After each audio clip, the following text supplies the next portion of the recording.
ये देखो फिर से शुरू हो गई। मैं तो परेशान हो गई हूँ इस लड़की से। क्या हुआ माँ, क्यों इतना गुस्सा कर रही हो? गुस्सा न करूं तो क्या करूं? हाँ, कब से आवाज लगा रही हूँ लेकिन इन मैडम को एक बार में सुनाई कहाँ देता है। ओहो माँ, आप ही देखो ना, मैंने कितना सुंदर डिजाइन बनाया, बस इसी में ध्यान लगा था मेरा, शायद इसीलिए आपकी आवाज सुनाई नहीं दी होगी। अच्छा बताओ क्या काम है, मैं ये बाद में पूरा कर लूंगी। कुछ काम नहीं, खाने की थाली कब से लगा कर रखी है, अब महारानी को फुर्सत मिल गई हो तो चलकर खा लो। अच्छा खाना खाना है, अब आप शुरू करो, मैं बस 2 मिनट में आऊं। हाँ हाँ पता है तेरे 2 मिनट। इतना कहकर हिना की माँ सुमित्रा गुस्से में वहां से चली गई और फिर खाने की मेज पर। अरे क्या हो गया, इतने गुस्से में क्यों हो भाग्यवान? अब आप ही समझा लीजिए अपनी लाडली को, मेरी तो एक नहीं सुनती। हाँ तो क्या हो गया, तुम पे ही तो गई है। आपको मजाक सूझ रहा है? यहाँ मेरा दिमाग खराब हो रहा है, सारा दिन बस मेहंदी के डिजाइन बनाती रहती है और कोई काम ही नहीं है इसे। इसका मतलब वो सच में तुम पर ही गई है। तुम्हें भी तो मेहंदी लगाने का बड़ा शौक था ना इस उम्र में। हाँ, पर मैं घर का सारा कामकाज निपटाने के बाद ये सब करती थी। अरे ये तो खाना पीना भी छोड़कर बैठी है। सुमित्रा अपने पति सुरेश से हिना की शिकायतें कर ही रही थी कि तभी हिना वहां गई। क्या बनाया माँ? खुशबू तो बड़ी अच्छी आ रही है। मिल गई तुझे फुर्सत? हाँ माँ, देखो ना मेरा आज का डिजाइन, पापा देखिए ना कैसा है। सच में डिजाइन तो वाकई बढ़िया बनाया है लाडो।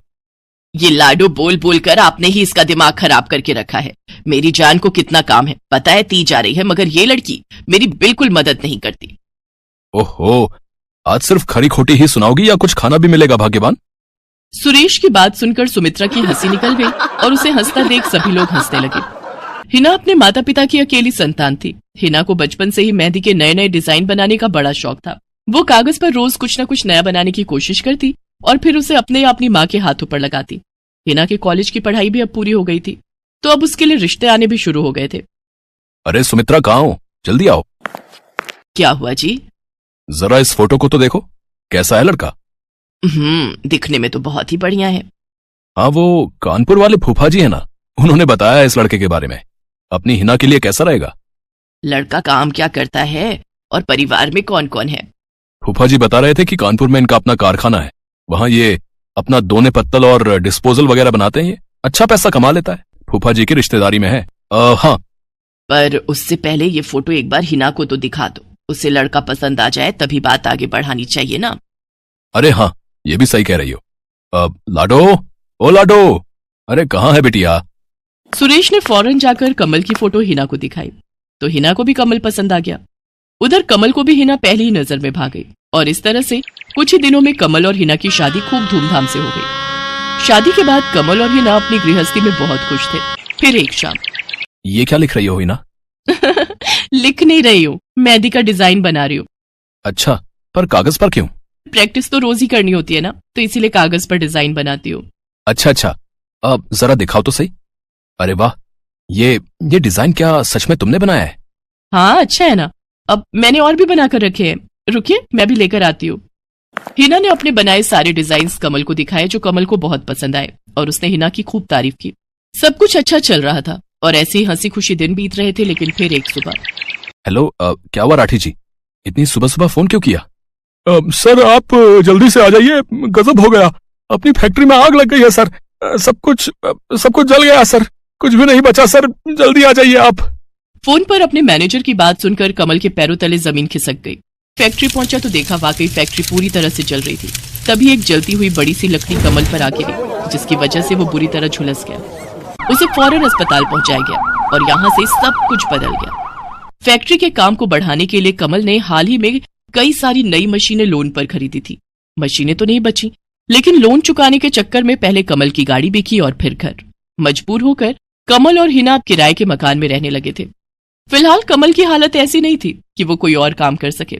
ऐसे में हिना ने घर चलाने का जिम्मा उठाया और वो घर घर जाकर औरतों के हाथों पर मेहंदी लगाने लगी। हालांकि इस काम से उसे बहुत कम पैसे ही मिल पा रहे थे, लेकिन हिना फिर भी पूरी मेहनत कर रही थी। क्या से क्या हो गया ना हिना, मैं किसी काम का नहीं रहा, हम बर्बाद हो गए। मैंने कहा था तुम्हें रानी बनाकर रखूंगा, मगर मेरे रहते हुए भी तुम्हें कितना संघर्ष करना पड़ रहा है। ऐसा क्यों कह रहे हैं आप बिल्कुल चिंता मत कीजिए, देखना धीरे धीरे सब ठीक हो जाएगा। हिना चाहती थी कि वो अपना एक पार्लर खोले, लेकिन फिलहाल ये मुमकिन नहीं था। मेहंदी लगाने का काम भी सीजन पर ही मिल पाता था, तो अब दिक्कत खाने पीने की भी होने लगी। ऐसे में हिना ने एक सेठ के घर मेड का काम करना शुरू कर दिया। और फिर एक दिन, सुन, तुझे कोई मेहंदी वाली पता है क्या? क्यों मैडम? अरे वो तीज आ रही है ना, तो मेहंदी लगवानी थी। हाँ, बाहर इतनी गर्मी, अब ऐसे में कौन बाहर जाए, तो घर पर ही आकर कोई लगा दे तो बढ़िया रहेगा। अब हाँ मैडम, मैं बहुत अच्छी मेहंदी लगाती हूँ, आप मुझसे लगवा लो। ना ना ना, अगर खराब कर दी तो? तीज की पार्टी है मेरे यहाँ, मेहंदी तो बढ़िया ही लगवानी है मुझे। मैडम आप बिल्कुल चिंता मत कीजिए, और रुकिए, मैं अभी आपको कागज पर मेहंदी का डिजाइन बनाकर दिखाती हूँ, फिर आगे आप ही तय करना। इतना कहकर हिना ने फौरन एक कागज लिया और कुछ ही देर में उस पर एक बहुत ही सुंदर मेहंदी का डिजाइन बना दिया। और फिर, अरे वाह, ये तो सच में बहुत सुंदर है, बिल्कुल नया और बहुत ही खूबसूरत डिजाइन है। अब तू ये डिजाइन मेरे हाथ पर भी सेम टू सेम लगा देगी ना? हाँ मैडम, आप मुझ पर विश्वास कीजिए, मैं बचपन से ये करती आई हूँ। उस दिन हिना ने पूरे मन से अपनी मालकिन के दोनों हाथों पर मेहंदी लगाई। हिना ने जो डिजाइन बनाया था वो एकदम नया था और सुंदर भी। फिर अगले दिन, नमस्ते साहब, वो आपको कुछ? हाँ, मैं तुम्हारा ही इंतजार कर रहा था। ये कल शिवानी के हाथों पर तुम ही ने मेहंदी लगाई थी ना? जी साहब, मैंने ही लगाई थी। अब कोई गलती हो गई क्या मुझसे? नहीं, ऐसी कोई बात नहीं है। बस ये जानना था तुमसे कि मेहंदी का वो डिजाइन कहाँ से देखकर लगाया तुमने? कहीं से नहीं साहब, वो तो मैंने खुद से सोचा था, मैं कभी कहीं से देखकर डिजाइन नहीं बनाती।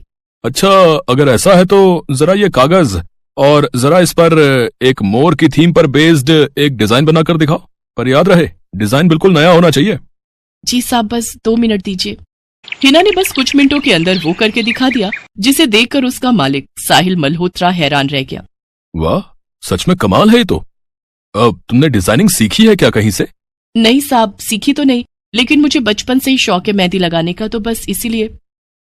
समझ गया। देखो हिना, तुम्हारा हुनर लाजवाब है और तुम्हें अपने इस हुनर को ऐसे बेकार नहीं जाने देना चाहिए। जी मतलब? तुम्हें पता है ना, मेरी फैक्ट्री में लेडीज कपड़ों के लिए कपड़ा बनता है, लेकिन काफी समय से मैं परेशान हूँ क्योंकि सूट साड़ियों वगैरह के लिए मेरे पास नए डिजाइन्स की कमी पड़ गई है। लेकिन अब लगता है ये कमी नहीं रहेगी। बोलो, बतौर डिजाइनर मेरे लिए काम करोगी तुम? जी साहब, बिल्कुल करूंगी। ये हिना के लिए सपने के सच होने जैसा था। अब वो काम वाली बाई से एक डिजाइनर बन गई। वो साहिल की फैक्ट्री में बनने वाले कपड़ों के लिए हर रोज नए नए डिजाइन बनाने लगी और इसके बाद साहिल के फैक्ट्री में बनने वाले कपड़े की डिमांड काफी बढ़ गई और इसके चलते हिना को भी उसके काम की बढ़िया सैलरी मिलने लगी। हिना अब अपनी कमाई से न सिर्फ अपना घर खर्च चलाने लगी, बल्कि उसने शहर के बढ़िया डॉक्टर से कमल का इलाज भी कराया, जिससे कमल बहुत जल्दी ठीक हो गया और उसने भी काम करना शुरू कर दिया। पर इस सब में पूरा 1 साल बीत गया और एक बार फिर से तीज का त्योहार आया। देखिए तो कैसी लग रही हूँ मैं? बिल्कुल चांद जैसी लग रही हो। हिना ने नई हरे रंग की साड़ी पहनी हुई थी जो उसने खुद डिजाइन की थी और वाकई वो उसमें बहुत ही सुंदर लग रही थी। हिना, तुम सच में बहुत बहादुर हो। मैं तो उस हादसे के बाद उठकर खड़ा ही नहीं हो पाता, लेकिन तुमने सब कुछ ठीक कर दिया। तीज का ये त्योहार ही इसलिए है जी, मैं आपको कभी कुछ नहीं